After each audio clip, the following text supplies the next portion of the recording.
சங்கர பகவத்பாதர்கள் விதேக முக்தி அடையப் போகிறார் என்று தெரிந்தபோது சாமானிய சிஷ்யர்களெல்லாம் அவரைச் சூழ்ந்து கொண்டார்கள்.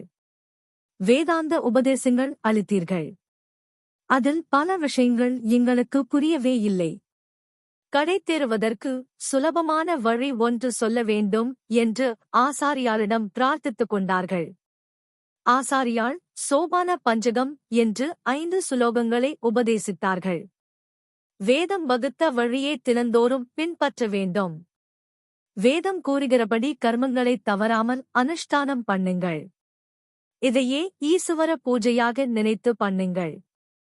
ஆசைவாய்ப்பட்டு நம் மனசுக்கு பிடிக்கிற காரியங்களைச் செய்வது என்பதில்லாமல் லோக உபகாரமாக அவரவர்களுக்கும் விதிக்கப்பட்டுள்ள கர்மாவைச் செய்யுங்கள் என்ற கருத்துடன் தொடங்குகிறது சோபான பஞ்சகம். வேதம் விதித்தபடி கர்மத்தை ஒழுங்காக அனுஷ்டிப்பவர்கள் சிலர் இன்னமும் இருக்கிறார்கள். பூஜை, உற்சவம், பஜனை இவற்றை நன்றாகச் செய்கிறவர்களும் இருக்கிறார்கள். இவர்கள் கர்ம அனுஷ்டானம் செய்வோரை பார்த்து, இத்தனை கர்மா செய்தும் என்ன பிரயோஜனம்? கொஞ்சமாவது மனசு உருகி பக்தி செய்யாவிட்டால் என்ன பயன்? என்று தாழ்வாக எண்ணுகிறார்கள். கர்ம மார்க்கக்காரர்களோ இவர்களைப் பார்த்து, செய்ய வேண்டிய கர்மத்தில் சிரத்தையில்லை, ஆடம்பரமாக மணி அடித்துக் கொண்டும் தாளம் போட்டுக் கொண்டும் இருந்தால் போதுமா என்று நினைக்கிறார்கள்.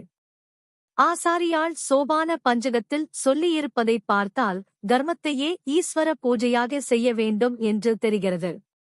கர்மத்தையும் செய்ய வேண்டும், ஈஸ்வரனையும் மறக்காமலிருக்க வேண்டும். கர்மங்களை ஈஸ்வரார்ப்பணமாக செய்ய வேண்டும். இது மிகவும் உயர்ந்த நிலை.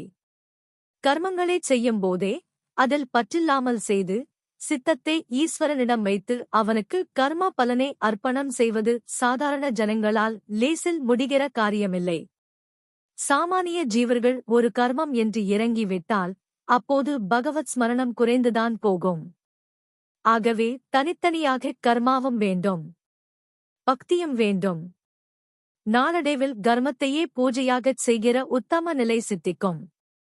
அல்லது பூஜையே ஒருத்தனுடைய கர்மம் முழுவதுமாக ஆனாலும் ஆகலாம். அல்லது பூஜை, கர்மம் எல்லாம் நின்று போய் பிரம்மானந்தம் என்கிற சமாதி நிலை ஏற்படலாம். கர்மம் செய்கிறவனிடம் பகவான் பிரீதி அடைவானா? பூஜை செய்கிறவனிடம் பிரீதி அடைவானா? ஈஸ்வரன் தன்னை ஸ்தோத்திரம், பூஜை செய்கிறான் என்பதால் மட்டும் ஒருவனுக்கு அனுக்கிரகம் செய்துவிடமாட்டான். தான் விதித்த கர்மங்களைச் செய்கிறவர்களிடமே அதிக பிரீதி கொள்வான்.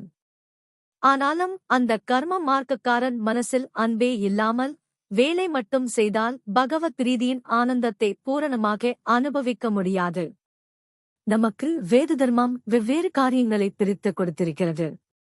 அவற்றை நம்முடைய சொந்த ஆசைகள், லாபங்களை நினைக்காமல் செய்து நம் கடமை என்ற உணர்ச்சி உண்டானால்தான் நாம் செய்கிற கர்மம் துளிக்கூட குறைவு, ஒழுங்கீனம் இல்லாமல் சரியாக இருக்கும். இந்த உணர்ச்சி வருகிறபோது அதிலேயே ஈஸ்வர பக்தியும் உட்புகுந்து நிற்கும். இப்படி பக்தி உணர்வோடு கர்மம் செய்தாலே பகவத் கிருபையை பூரணமாக கிரகிக்க முடியும். கர்மத்தையே பகவானின் பூஜையாகச் செய்கிற நிலை வருவதற்கு ஆரம்பமாக தனியாக பூஜை, பஜனை எல்லாம் செய்து பகவானை ஸ்மரிக்க வேண்டியதும் அவசியம்.